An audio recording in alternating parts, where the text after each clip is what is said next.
Bem, bom dia, turma. Hoje nós vamos iniciar a disciplina Comércio Exterior.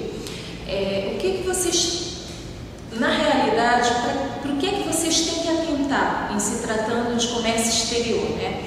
A primeira coisa que vocês têm que perceber é que o comércio exterior, né, essas relações comerciais, essas relações internacionais que o Brasil tem com o resto do mundo, elas são necessárias tanto para o processo de crescimento econômico quanto para o processo de desenvolvimento econômico. Por que crescimento? Porque na realidade esse tipo de comércio, o comércio que você faz com o resto do mundo, ele gera divisas para o país e ele aquece a produção aqui dentro. Então, por exemplo, quando nós exportamos mercadorias, quando nós exportamos bens e serviços, nós conseguimos divisas para o país, ou seja, moeda estrangeira que será trocada por real e que irá circular aqui dentro sob a forma de renda. E por que desenvolvimento?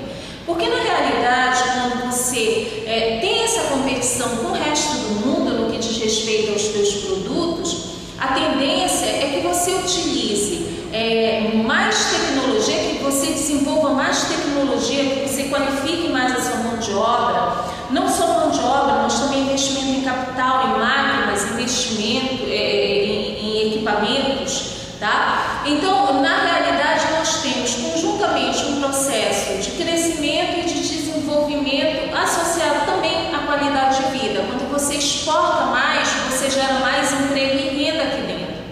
E quando você importa?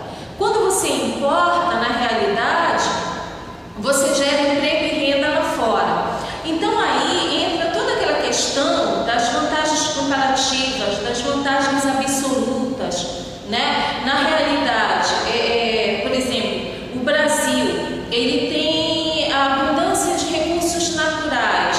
Ele deve fazer o que com esses recursos naturais? Ele deve, na realidade, investir mais na produção desses recursos, usar mais tecnologia para a produção desses recursos, né? Tem mais uma questão, por exemplo,